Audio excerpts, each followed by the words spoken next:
மாப்பிள்ளைக்கு விபூதி வச்சு ஆசீர்வாதம் பண்ணுங்க சாமி. உனக்கு விபூதி வைக்க மாட்டேன். ஓடா. ஓ என்ன விளப்பிங்க?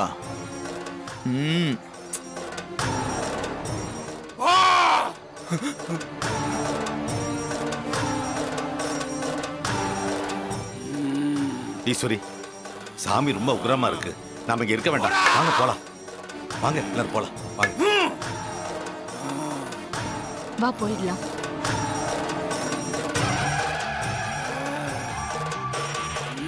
என்ன ஆசீர்வாதம் பண்ணுங்க சாமி. எழுந்துரு. நல்லா இருப்ப போ.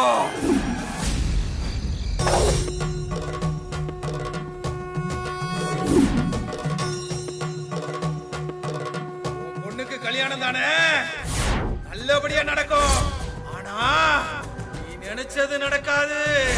நினைக்காத ஒண்ணு நடக்கும். அக்கா,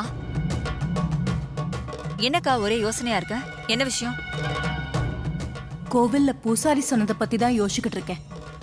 அவரு கல்யாணம் நல்லபடியா நடக்கும், ஆனா நீ நினைச்சு பார்க்காத ஒரு விஷயம் நடக்கும்னு சொன்னாரு. அதுக்கு என்ன அர்த்தம்? அக்கா, அதே ஏன் இன்னும் நினைச்சிட்டு இருக்க? கல்யாணம் நல்லபடியா நடக்கும்னு சொல்லியிருக்காருல்ல. நல்லது நடக்கிறத பத்தி எனக்கு எப்பவுமே பிரச்சனை இல்ல சந்திரா. ஆனா மனச உறுத்துற மாதிரி ஏதாவது சொல்லும் போதுதான் ரொம்ப கஷ்டமா இருக்கு. அதோட ரேவதிக்கு விபூதி வச்ச பூசாரி மாப்பிளைக்கு வைக்க முடியாதுன்னு சொல்லிட்டாரே, அதை எப்படி எடுத்துக்கணும்னு தெரியல. அக்கா, இந்த மாதிரி விஷயங்களை நீ நம்புறவளே கிடையாது. இதுக்கெல்லாம் முக்கியத்துவம் கொடுக்காதேன்னு நீ தானே சொல்லுவ. இப்ப நீயே பூசாரி சொன்னதை நினைச்சு எதுக்கு பயந்துட்டு இருக்க? இல்ல சந்திரா, நான் காரணம் இல்லாம பயப்படல. ஏற்கனவே ரேவதி கல்யாண விஷயத்துல நிறைய பிரச்சனைகள் வந்திருக்கு. இப்ப பூசாரி வேற ஒரு மாதிரி சொல்றாரு. அதான் கொஞ்சம் கலக்கமாவே இருக்கு. ஒருவேளை மாப்பிள்ளை கல்யாணத்துக்கு ஒத்துக்கிட்டு பின்னாடி வீட்டோட மாப்பிள்ளையா இருக்க ஒத்துக்க மாட்டாரோ என்னவோன்னு அத பத்தி நினைச்சு ஏதாவது சொல்லிருக்கலாமோ? அது நடந்தாலும் நமக்கு கஷ்டம் தானே சந்திரா. ரோஹிணி புருஷன் மாதிரி ரேவதி புருஷனும் வீட்டோட மாப்பிள்ளையா இருக்கணும் தானே நம்ம கல்யாணத்துக்கு முன்னாடியே கண்டிஷனை போட்டோம். இவங்களுக்கு மட்டும் இல்ல, துர்கா, சுவாதி, இவங்க 2 பேருக்கு கூட நான் வீட்டோட மாப்பிள்ளையா தான் பார்க்க போறேன். எனக்கு என் பொண்ணுங்க எப்பவுமே என் கூடவே இருக்கணும். ஆனா மகேஷ பாக்குறப்போ அப்படிப்பட்ட கேரக்டர் மாதிரி தெரியலையேக்கா. வீட்டோட மாப்பிள்ளையா இருக்க மறுப்பு சொல்ல மாட்டாருன்னு நினைக்கிறேன். ஆனா மாப்பிள்ளைக்கு விபூதி வைக்க மாட்டேன்னு சொன்னது எதனாலன்னு தான் எனக்கு ஒன்னும் புரியல. அக்கா, இந்த ஜோசியம், ஜாதகம், அருள்வாக்கு இது எல்லாமே ஓரளவுக்கு தான் நம்பணும். முழுசா நம்பினா இதே மாதிரி தான் பயந்துகிட்டே இருக்கணும். இதுக்குதான் இந்த அருள்வாக்கு எல்லாம் கேட்கவே கூடாதுன்னு சொல்றேன். கேட்டா இப்படிதான் பிரச்சனை. இங்க பாருக்கா, ரேவதி நல்ல பொண்ணு, அவளுக்கு நல்லதே நடக்கும், நீ கவலைப்படாத. பூசாரி கூட இததான் சொன்னாரு. அவன் நல்ல மனசுக்கு எல்லாமே நல்லதாவே நடக்கும். பூசாரி சொன்னதையே நினைச்சிட்டு இருந்தா நம்ம கல்யாண வேலையை எதையுமே செய்ய முடியாது. அதனால எல்லாத்தையும் மறந்துட்டு பேசாம கல்யாண வேலையை பாப்போமா? சரி சரி, நடக்கிறது நடக்கட்டும், நாம நம்ம வேலையை பாப்போம். சரிக்கா. அக்கா, அந்த டிரைவர் பையில இந்த கல்யாண வேலையில இருந்து கொஞ்சம் தள்ளியே வை. அதான் உனக்கு நல்லது. இல்ல தேவையில்லாத பிரச்சனை தான் வரும். சந்திரா, நீ எங்க சுத்தினாலும் கடைசியா இங்கதான் வந்து நிக்கிற. அந்த டிரைவர் விஷயத்தை விடு, நான் பாத்துக்கிறேன். ஆமா, இந்த விஷயத்துல மட்டும் நீ என்ன சொன்னாலும் திருந்தாத.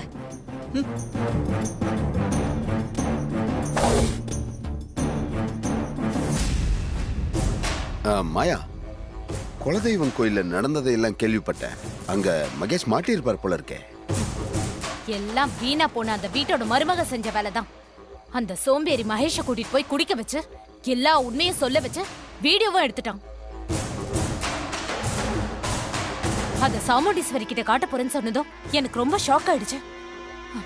ஏதோ நம்ம நல்ல நேரத்தால அதுல வாய்ஸ் எதுவும் ரெக்கார்ட் ஆகல, அதனால நம்ம தப்பிச்சோம். நம்மள மாதிரி ஆளுங்கெல்லாம் ரொம்ப கவனமா இருக்கணும். இதுல கொஞ்சம் பிசுகுனாலும் நம்ம மாட்டிப்போம். அந்த காமெடி பீஸ் எல்லாம் ஒரு ஆளுன்னு அவனை நம்பி இந்த மகேஷ் போலாமா? ஏதோ தெரியாம பண்ணிட்டான். அப்புறம் நான் அவனை லெஃப்ட் அண்ட் ரைட் வாங்கிட்டேன். இனிமே இந்த மாதிரிலாம் பண்ண மாட்டான். அது கூட அந்த டிரைவரோட வேலையாதாங்க இருக்கும். அவன் தான் இந்த மாதிரி ஐடியாலாம் கொடுத்திருப்பான். அந்த டிரைவருக்கு எங்க உறவை எப்படியோ தெரிஞ்சு போச்சு. அத அவன் சாமுண்டீஸ்வரி கிட்ட போட்டு கொடுக்க கூட நினைச்சான். நான் அதுக்குள்ள முந்திக்கிட்டு விஷம் குடிச்சு டிராமா பண்ணி அவனை உண்மையை சொல்ல விடாம தடுத்துட்டேன். ஆமா, அவனுக்கு எப்படி அந்த உண்மை தெரிஞ்சது?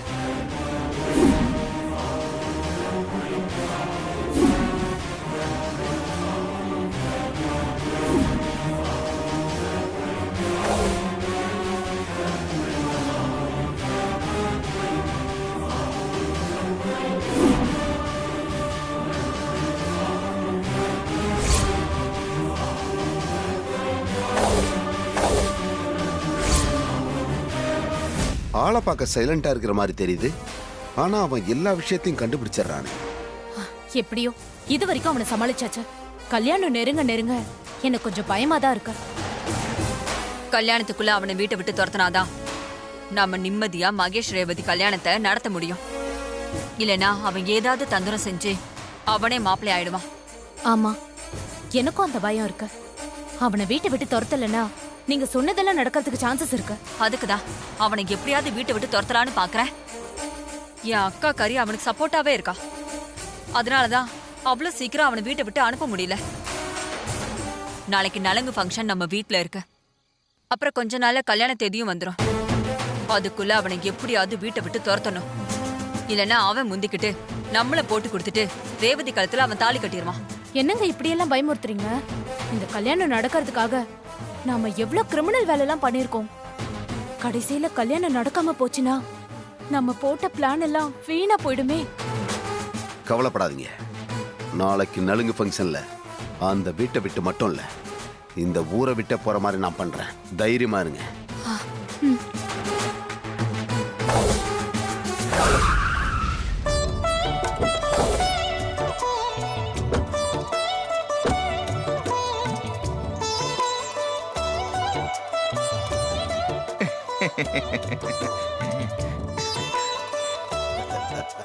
வந்துட்டாங்க. பேர வரா. வாப்பா பேராண்டி, வா வா உட்கார். வாயா. வணக்கம் பாட்டி. வாங்க. வணக்கம் தாத்தா. நாட்டாம நல்லா இருக்கியா? நல்லா இருக்கேன் தாத்தா. உங்களுக்கு ஒரு குட் நியூஸ் சொல்லலான்னு தான் வந்தோம். என்னது அது? தாத்தா, நாங்க குடும்பத்தோட குலதெய்வம் கோயிலுக்கு போயிருந்தோம். ரேவதி கல்யாண பத்திரிக்கை வச்சு கும்பிட. அப்போ அங்க என்ன நடந்துச்சு தெரியுமா? என்னையா நடந்தது சொல்லு.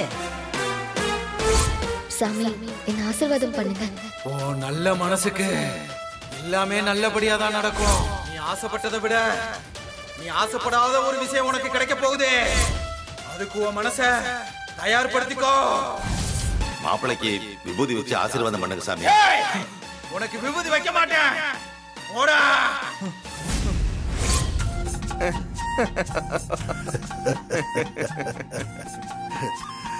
ஈஸ்வரி, அந்த மாப்பிள்ளைக்கு விபூதி வைக்க முடியாதுன்னு மறுத்தா என்ன அர்த்தம்? என்னங்க அர்த்தம்? அவன் நம்ம பேத்திக்கு மாப்பிள்ளை ஆக முடியாதுன்னு அர்த்தம். அதத்தான் குலதெய்வம் பூசாரி மூலமா நமக்கு உணர்த்திருக்கு. அப்படியா சொல்றீங்க? ஆமா ஈஸ்வரி, அதோட சாமுண்டீஸ்வரி கிட்ட கல்யாணம் நடக்கும், ஆனா நீ நினைக்காத ஒண்ணு நடக்கும்னு சொல்லியிருக்கு. அப்படி சொன்னா என்னங்க அர்த்தம்? இன்னுமா உனக்கு புரியல?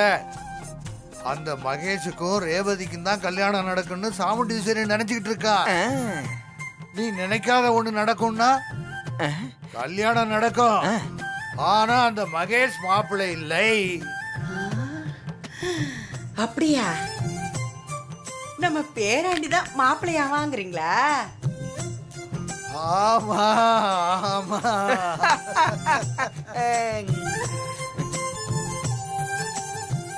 என் பேரனுக்கும் என் பேத்திக்கும் தான் நல்லபடியா கல்யாணம் நடக்கும்னு நான் வணங்குற முருகன் சொல்லியிருக்காங்க.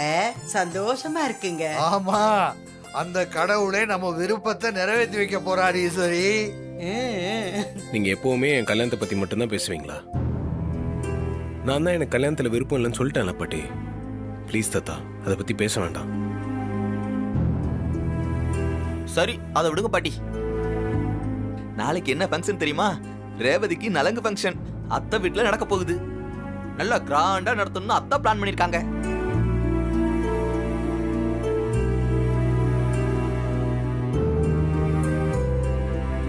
என்னாச்சு பாட்டி, திடீர்னு ஃபீல் ஆயிட்டீங்க? என்ன விஷயம்? இல்லையா, கல்யாண பொண்ணுக்கு முறை மாப்பிள்ளை இருந்தா சீர்வரிசெல்லாம் எடுத்துட்டு போய் அவளுக்கு நலுங்கு வைக்கணும். இந்த மட்டும் நமக்கு தெரியாதே. ஏங்க நீங்க ஊர்க்கார் தானே, இந்த சம்பிரதாயம் எல்லாம் தெரியாதுன்னு சொல்றீங்க. அடா அது இல்லப்பா, நாங்க லவ் மேரேஜ் பண்ணிட்டோமா, அதனால இந்த ஃபார்மாலிட்டிஸ் எதுவும் எங்களுக்கு செய்யல.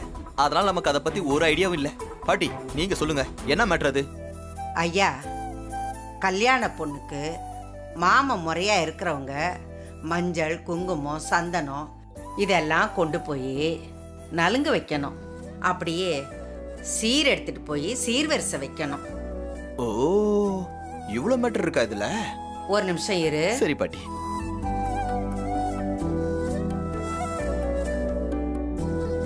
உட்காருங்க நாட்டாம. பெரிய நாட்டாம நீங்க இருக்கும்போது வருங்கால நாட்டாம நான் உட்கார்றது நல்லா இருக்காது.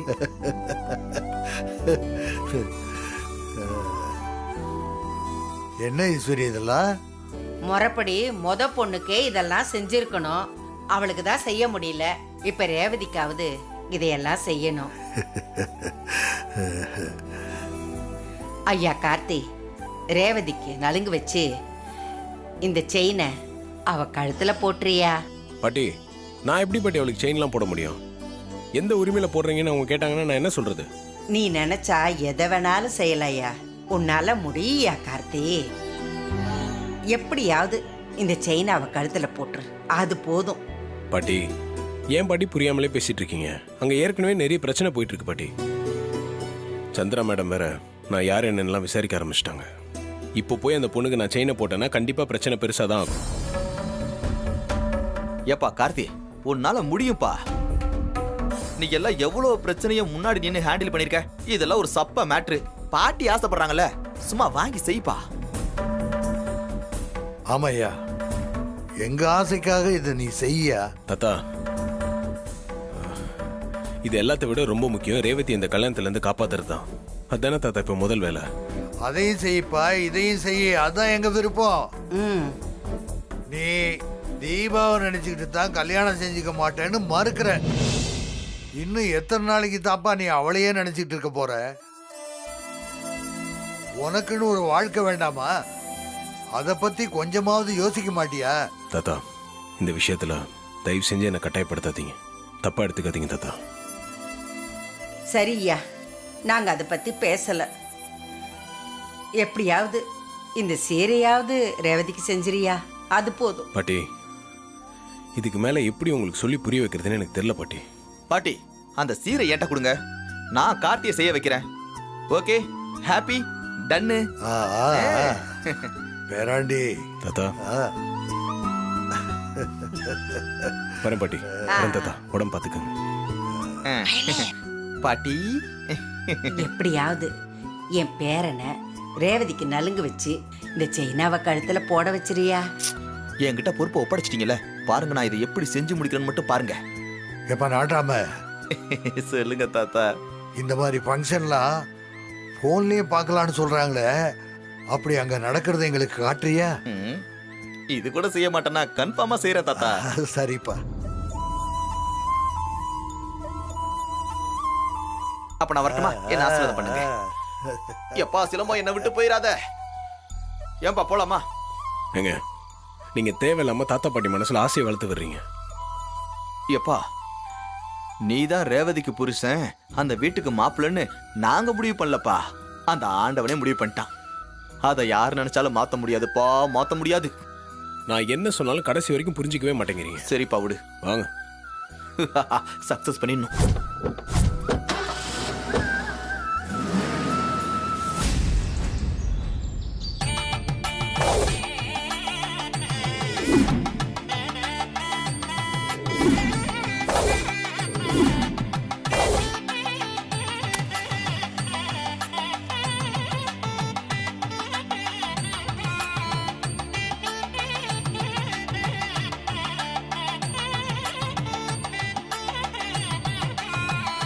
வா மாயா. வாங்க. என்ன மாப்பிள்ள வரலையா? இல்ல, நான் மட்டும் தான் வந்தேன்.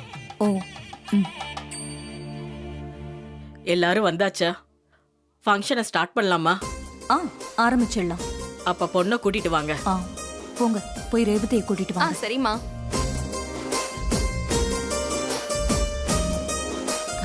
நல்லா இருக்கீங்களா? நல்லா இருக்கம்மா.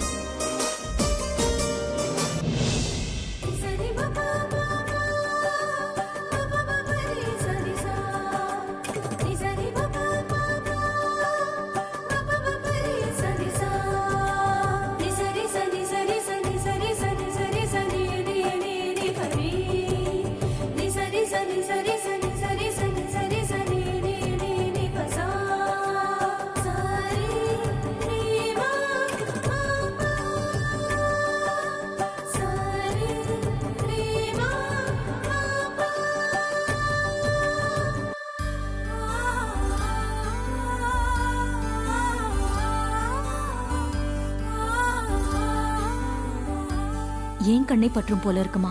அவ்வளோ அழகா இருக்க. போய் உட்காரு.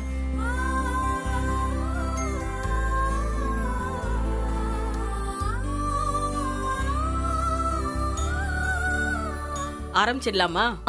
ஆரம்பிச்சிடலாம். பொண்ணுக்கு முறமாம யாராவது இருந்தா அவங்க நலுங்கு வச்சு சீர் செய்யணும்.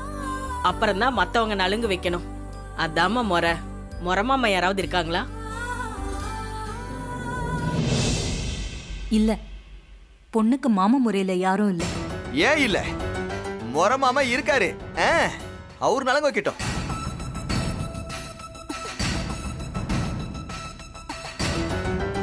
மாப்பிள்ள என்ன சொல்றீங்க?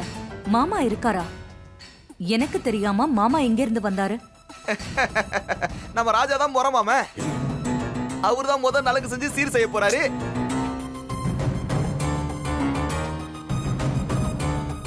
ஏங்க என்னங்க பேசுறீங்க? அட சும்மா இருப்பா, நீ வேற இதான் வாய்ப்பு. மாப்பிள்ள என்ன உளறீங்க? டிரைவரை போய் மாமான்னு சொல்றீங்க? அத்த, நம்ம ராஜா உங்களுக்கு தம்பி முறை மாதிரி நான் நினைச்சுக்கிட்டு இருக்கேன். உங்களுக்கு தம்பி முறைனா ரேவதிக்கு என்ன வேணும்? தாய் மாமன் தானே. என்னப்பா கரெக்டா? அதனாலதான் ராஜாவை முதல்ல நலங்கு வைக்க சொன்னேன். அவர் நலங்கு வச்சோம் 21 கவுண்ட் கரெக்டா இருக்குல்ல? ஃபேண்டாஸ்டிக். இவன் ஒருத்தன் எப்ப பாரு கோமாளி மாதிரி ஏதாவது பேசிக்கிட்டே இருப்பான்.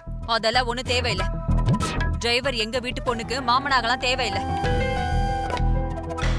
மாமன் முறைய விட்டுட்டு மத்தவங்கள வைக்க சொல்லுங்க. எப்பா நீ தாய் மாமன் முறைதான்ப்பா. உனக்கு நலங்கு வைக்க எல்லா ரைட்ஸ் இருக்கு. ஆனா அந்த சின்ன மாமியார் தான் கட்டையை போட்டுக்கிட்டு இருக்கு. பொண்ணோட அம்மா நீங்க முதல்ல நலுங்கு வைங்க. சரிங்க.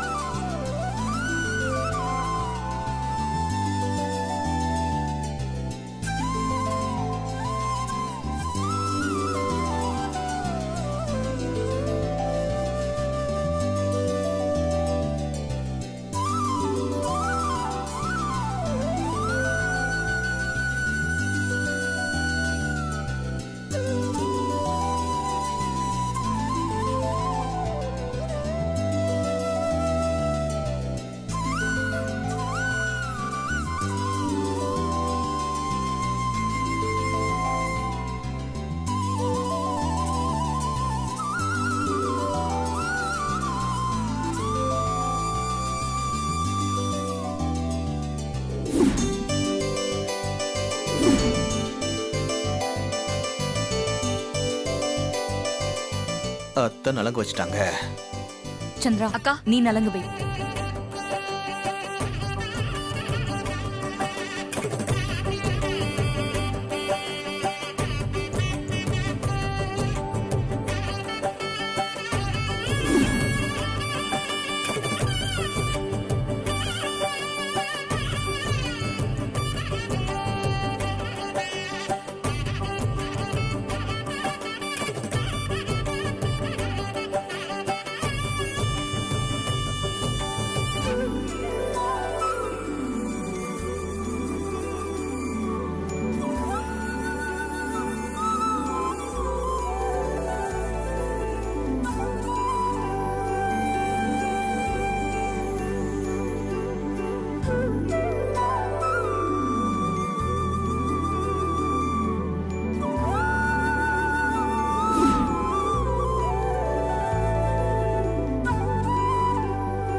என்ன எல்லாரும் நலுங்கு வச்சாச்சா? ஆ எல்லாரும் வச்சாச்சு. மொத்தம் எத்தனை பேர் வச்சீங்க? மொத்தம் 20 பேர் வச்சிருக்கோமா. 20 பேரா? ரெட்டப்படையில வைக்க கூடாதே, ஒத்தப்படையில தான் வைக்கணும். அப்பதான் நல்லது.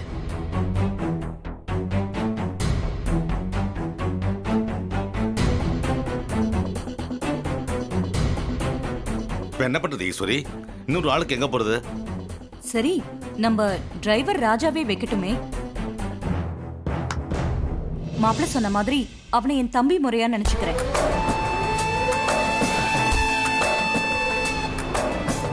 நலங்கு வைக்கட்டும், கணக்கு சரியாயிடும். சூப்பர் அத்தை.